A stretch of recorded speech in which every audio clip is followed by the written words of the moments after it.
دائیں ہاتھ سے پکڑاؤ ایسے۔ ان الحمد للہ نحمده ونستعینه ونستغفر، یہ سوال و جواب کی نشست ہے۔ ونعوذ باللہ من شرور انفسنا ومن سیئات اعمالنا، من يهده الله فلا مضل له ومن يضلل فلا هادي له، واشهد ان لا اله الا الله وحده لا شريك له، واشهد ان محمدا عبده ورسوله۔ بڑے سارے دوست احباب نے دعاؤں کے لیے کہا ہے۔ گزشتہ دنوں ہمارے دوست اور مقتدی طارق بٹی صاحب، ان کی والدہ محترمہ وفات پا گئی ہیں۔ دعا کرے اللہ تعالیٰ ان سمیت تمام فوت شدگان کو معاف فرمائے، اللہ تعالیٰ ان کو جنت الفردوس کا داخلہ نصیب فرما۔ اے اللہ ہمارے والدین اور اساتذہ پر اپنی رحمتیں نازل فرما، اللہ ہماری بیویوں اور اولادوں کو آنکھوں کی ٹھنڈک بنا، اللہ اپنے بندوں کی تمام نیک اور جائز خواہشات پوری فرما، تاجروں کی تجارت میں اپنے بندوں کے روزگار میں برکت عطا فرما، اللہ ملک پاکستان سمیت تمام اسلامی ملکوں، شہروں، بستیوں، محلوں کی حفاظت فرما۔ اے پروردگار جب تک زندہ رکھے اسلام پر، موت دے تو خاتمہ بالایمان فرما۔ اللہ گھروں میں پریشانیاں ہیں، اپنی رحمت سے وہ پریشانیاں دور فرما۔ اللہ اولاد کے حق میں ہماری دعائیں قبول فرما، ہماری بیٹیوں کو اور بیٹوں کو بہتر رشتے عطا فرما۔ اللہ ہمیں عابد بنا، زاہد بنا، پکا نمازی بنا۔ اے پروردگار ہمیں آخرت کے بیٹوں میں شامل فرما، ہمیں دنیا بھی بہتر عطا فرما اور ہماری آخرت کو بھی بہتر بنا۔ سبحان ربک رب العزت عما یصفون وسلام علی المرسلین والحمد للہ رب العالمین۔ تہجد کی نماز کے لیے سونا لازمی ہے۔ سید عائشہ رضی اللہ تعالی عنہ بیان کرتی ہیں، من بعد صلاة العشاء الى ان ينصد الفجر، آپ صلی اللہ علیہ وسلم رات کی نماز عشاء کے بعد سے لے کر فجر طلوع ہونے تک پڑھ لیا کرتے تھے۔ تو اس کے لیے سونا کوئی ضروری نہیں ہے، انسان جاگتے ہوئے بھی پڑھ سکتا ہے، سو کر اٹھ کر بھی پڑھ سکتا ہے، رات کے پہلے پیر بھی پڑھ سکتا ہے اور پچھلے پیر بھی پڑھ سکتا ہے۔ کرے راتیں لمبی ہیں اور گرمیوں میں نماز عشاء کے بعد اسے پڑھیں، اور جو اس کی عادت بنانا چاہتا ہے، عادت ڈالنا چاہتا ہے کہ میں قیام اللیل کروں، نماز تہجد پڑھوں، تو اسے نماز عشاء کے بعد پڑھنا چاہیے۔ پھر جب عادت بن جائے گی، بیٹی کو پکڑنا،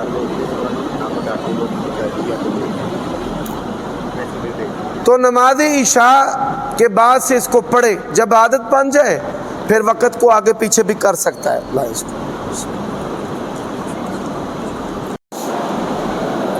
سوال ہے کہ نماز تہجد میں جو قرات ہے وہ کیا ہونی چاہیے؟ نبی علیہ السلام کبھی کبھار لمبا قیام فرماتے تھے جس میں سورۃ بقرہ، آل عمران، النساء کی تلاوت کرتے، کبھی کبھار۔ ویسے اکثر آپ کا معمول جو ہے وہ درمیانی رکھتے پڑھنا ہے، اور ایک آیت کریمہ اس کو بھی آپ پڑھ سکتے ہیں اور اس آیت کریمہ کو تکرار کے ساتھ بھی پڑھ سکتے ہیں۔ تو میں یہ سمجھتا ہوں کہ بہترین ہے کہ آپ نماز فجر سے پہلے یہ رات کی نماز پڑھیں جس کو قیام اللیل یا تہجد کہتے ہیں، اور سورۃ فاتحہ اور قل هو اللہ، عمر پکڑ لیں، عطا اور رحمان پکڑ لیں، جزاک اللہ خیر۔ سورت فاتحہ اور قل هو اللہ، ہر رکعت میں سورت فاتحہ اور قل هو اللہ کی تلاوت کریں اور 2 رکعت کے بعد سلام پھیر دیں۔ رات کی نماز 2 کر کے پڑھنا بہتر ہے۔ صلاۃ اللیل مثنا مثنا، رسول اللہ صلی اللہ علیہ وسلم نے فرمایا رات کی نماز 2 رکعت ہے۔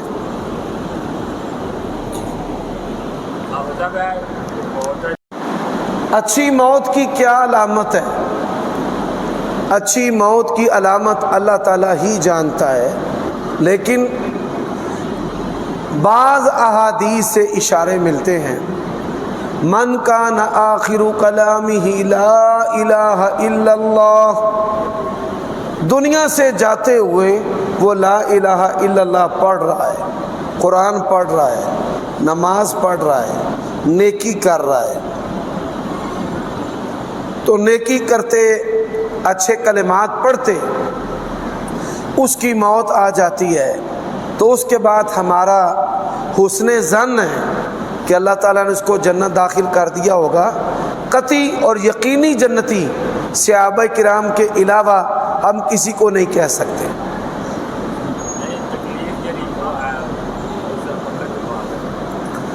موت کی تکلیف، بعض مسلمانوں کی موت تکلیف سے نہیں ہوتی، اس کے لیے مثالیں دی گئی ہیں، جیسے مکھن سے آٹے سے بال، ایسے ہی مثال دی گئی ہے جیسے مشکیزے سے پانی نکلتا ہے۔ لیکن موت کی سکرات اور سختیاں نبی علیہ السلام نے اس سے اللہ تعالیٰ کی پناہ مانگی ہے۔ سیدہ عائشہ کہتی ہیں کہ میں یہ سمجھتی تھی کہ جس کی تکلیف سے موت آتی ہے وہ بندہ نیک نہیں ہوتا، لیکن نبی علیہ السلام کی بے چینی، گھبراہٹ اور سختی دیکھ کر میں نے یہ اپنا نظریہ بدل لیا۔ یہ مثالیں ہیں، مکھن سے بال والی مثالیں ہیں، بس اس سے بڑھ کر کچھ نہیں ہے۔ یہ نہیں کہ ہر مومن کی اسی طرح موت آئے گی۔ جی قرآن مجید میں اللہ نے فرمایا من لدنا، ہماری جانب سے۔ ان لفظوں کو صوفیوں نے علم لدنی بنا دیا ہے، یعنی سینہ بسینہ علم۔ وہی بھی نہیں، وہی اس لیے نہیں کہتے کہ لوگ چھتر ماریں گے۔ اور چور دروازے کا نام کیا رکھا ہے؟ علم لدنی۔ یہ ظالموں کا طریقہ واردات ہے، اپنی جاہلانہ حرکتوں کو شریعت سے اوپر درجہ دینے کے لیے پیر طریقت، رہبر شریعت، وہ طریقت کیا ہے جس کے وہ پیر بنے ہیں؟ بوٹی پینا سینہ بسینہ، زنا کرنا سینہ بسینہ، نمازیں نہ پڑھنا سینہ بسینہ، کہتے ہیں ہماری دل کی پڑی ہے۔ اور یہ علم لدنی ہے۔ خوبصورت بچے رکھنا بیٹے اور بھائی بنا کر سینہ بسینہ، عورتوں سے اختلاط کرنا سینہ بسینہ، تو گناہوں کو نیکیاں بنا دینا سینہ بسینہ۔ اللہ تعالیٰ ایسے جاہلوں سے، ظالموں سے محفوظ فرمائے۔ حکیم الامت کون ہے؟ ہر فرقے نے اپنا اپنا حکیم الامت بنایا ہوا ہے۔ حقیقی حکیم الامت جو ہیں، امت کس کی ہوتی ہے؟ نبی کی۔ تو حکیم الامت جناب محمد الرسول اللہ صلی اللہ علیہ وسلم ہے۔ بعض دوست بریلوی بھائی کہتے ہیں احمد یار نعیمی حکیم الامت ہے، وہ تو حنفی بریلوی ہیں، شافعیوں مالکیوں حنبلیوں کے لیے تو نہ وہ حکیم ہوئے۔ ایسے ہی مولانا اشرف علی تھانوی صاحب کو کہا جاتا ہے۔ تو یہ فرقوں کے حکیم الامت تو حکیم ہو سکتے ہیں، لیکن پوری امت کے حکیم صرف رسول اللہ صلی اللہ علیہ وسلم ہے۔ ایک حدیث ہے کہ علم کے اللہ تعالیٰ نے 10 حصے اتارے ہیں اور 9 حضرت علی کو دے دیے ہیں۔ یہ روایت جو ہے من گھڑت اور جھوٹ ہے۔ سیدنا علی رضی اللہ تعالی عنہ کی چند روایتیں ہیں رسول کریم صلی اللہ علیہ وسلم سے۔ جی سب جو ہر سب 2 چیزیں ہے، دو طرح کے لوگ ہیں جنہوں نے نبی علیہ السلام کو دیکھا، آپ کے اخلاق کو، کردار کو، معجزات کو، اور بعد کے لوگ جنہوں نے نبی علیہ السلام کو نہیں دیکھا، آپ کے معجزات کو نہیں دیکھا۔ تو دونوں میں سے کون سے لوگ بہترین ہیں؟ ذرا سنیے، اس بات کے دو پہلو ہیں۔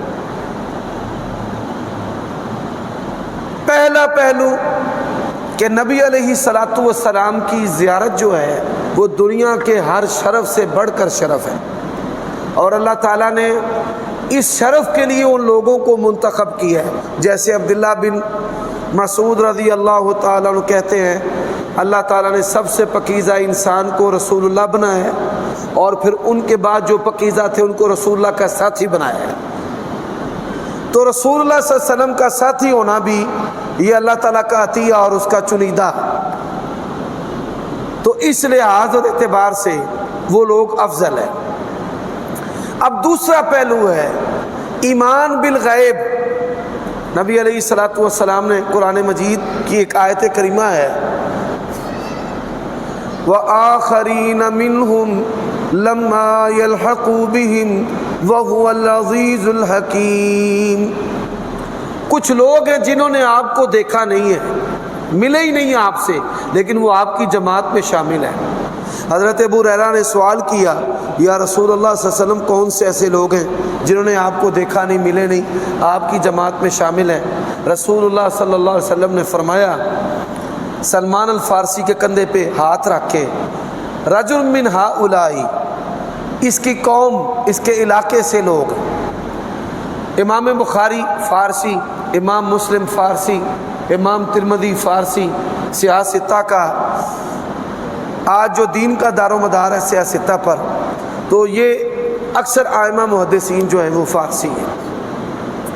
اسی طرح بعض حدیث میں آتا ہے کہ نبی علیہ السلام نے ایسے اخوان بھائیوں کا ذکر کیا جو آپ سے ملے نہیں، لیکن وہ بعد میں آنے والے لوگ، ان کی خواہش ہوگی کہ اپنے ماں باپ اولاد بھی قربان کر کے کاش ہمیں نبی علیہ السلام کی زیارت جو ہے وہ نصیب ہو۔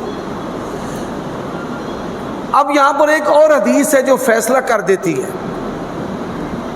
خیر الناس قرنی ثم الذین یلونہم، فرمایا تمام زمانوں میں سے بہترین زمانہ جو ہے وہ میرا زمانہ ہے، ثم الذین یلونہم، پھر جو بعد میں لوگ ان سے ملیں گے، ثم الذین یلونہم، پھر بعد میں وہ لوگ جو ان سے ملیں گے۔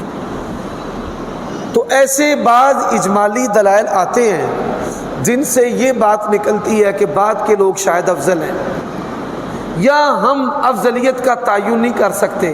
نبی علیہ السلام نے فرمایا میری امت کی مثال بارش کی طرح ہے کہ نہیں پتہ کہ پہلی بہتر ہے یا بعد والی بہتر ہے۔ یہ اجمالی چیزیں ہیں۔ جو تفصیلی چیزیں ہیں وہ یہی کہ جن لوگوں کو نبی علیہ السلام کی زیارت اور ایمان کے لیے اللہ تعالیٰ نے منتخب کر لیا ہے، وہ لوگ اور وہ زمانہ جو ہے وہ سب سے افضل ہے۔ ہاں،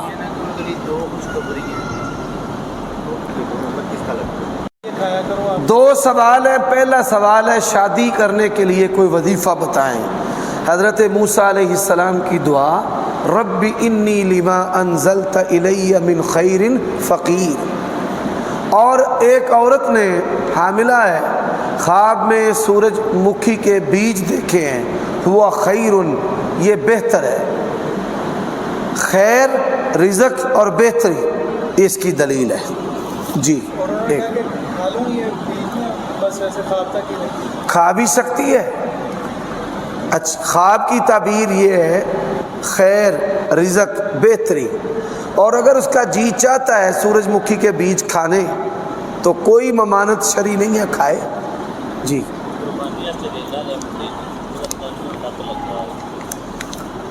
قربانی کے لیے دمبا لیا ہے لیلا، کان کو کٹ لگا ہوا ہے، اگر یہ کٹ پھٹا ہوا کان نہیں ہے تو پھر معمولی کٹے ہوئے میں کوئی حرج نہیں ہے، اور اگر کٹا کان پھٹا ہے یا کان کترا ہے تو اس کی قربانی نہیں ہوتی۔ میں نے بتا دیا ہے مسئلہ، اب تھوڑے بہتے کا تعین آپ نے کرنا ہے۔ لیلا میرے پاس موجود نہیں ہے، ہماری مجلس میں لیلا نہیں ہے۔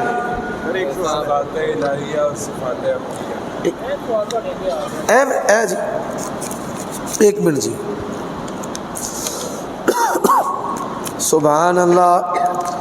ہمارے مسجد میں امام صاحب نے کہا ہے مکہ مکرمہ میں عورت اور مرد اکٹھے نماز پڑھتے ہیں، محلے کی مسجد میں بھی اکٹھے نماز پڑھ سکتے ہیں۔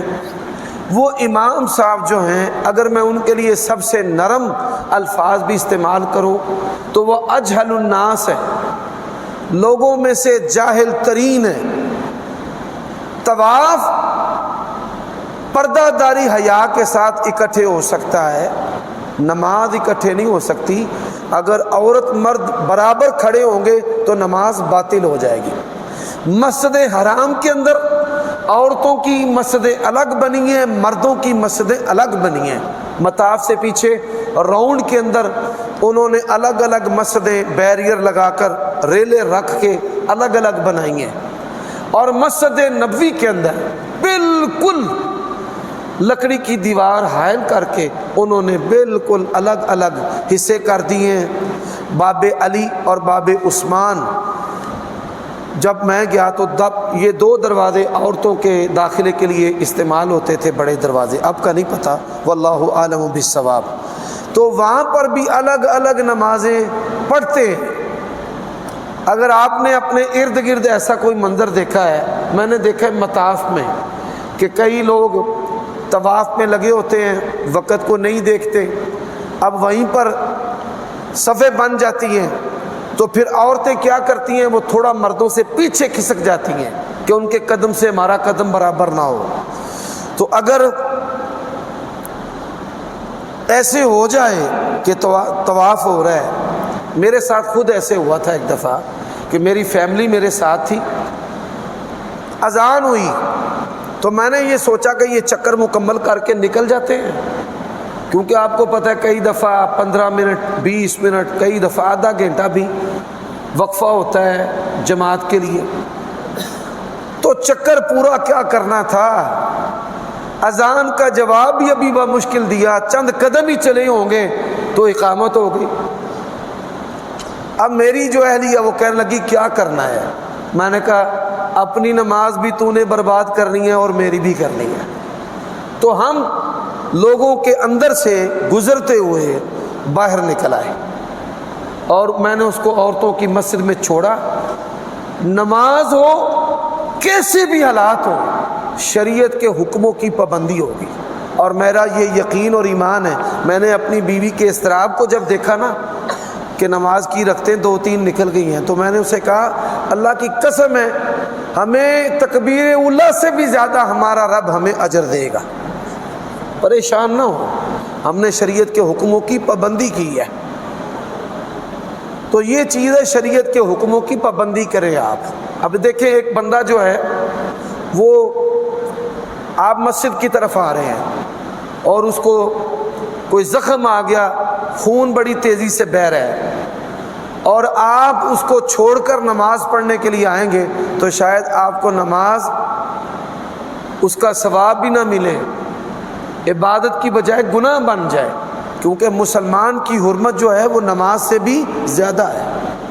آپ کے لیے واجب ہے کہ نماز ادا کرنے سے پہلے آپ اس کو لے کر طبیب، ڈاکٹر، معالج کے پاس لے کر جائیں، کہیں وہ بیچارہ جو ہے وہ خون کے بہنے سے ہلاک نہ ہو جائے۔ تو ایسے ہی جیسے نماز کے دوران پیشاب اور پخانہ آ جائے تو نماز کو توڑ کر پیشاب اور پخانہ کرنے کا ہمیں حکم ہے۔ ایسے ہی نماز کی طرف آپ جا رہے ہیں تو پیشاب پخانہ آ گیا ہے تو چھوڑیں پہلے پیشاب اور پخانہ، دوڑ کر بھی نماز کی طرف آنے کی اجازت نہیں ہے۔ فرمایا علیکم بالوقار والسکینہ، سکینت اور وقار کے ساتھ جو ہے وہ عبادت کی طرف آؤ، یہ نہیں کہ سانس کے ساتھ سانس برابر نہ ہو اور بندہ جو ہے وہ نماز پڑھتا رہے، ایسا نہیں ہے۔ ایسے جامعہ کا بچہ ہی اسے نماز پڑھنا ہے ਕਈਆਂ ਮੌਲਵੀਆਂ ਦੇ ਝਾਕੇ ਖੁੱਲੇ ਨਹੀਂ, ਝਾਕੇ ਪਾਟੇ ਹੁੰਦੇ ਨੇ। ਉਹਨੇ ਰੋਕਿਆ ਮੌਲਵੀ ਸਾਹਿਬ ਇਹ ਤਰੀਕਾ ਗਲਤ ਹੈ, ਉਹਨਾਂ ਤੈਨੂੰ ਕੀ ਪਤਾ ਹੈ ਮੱਕੇ ਦੇ ਵਿੱਚ ਇੰਜ ਹੀ ਹੁੰਦਾ ਵੇ।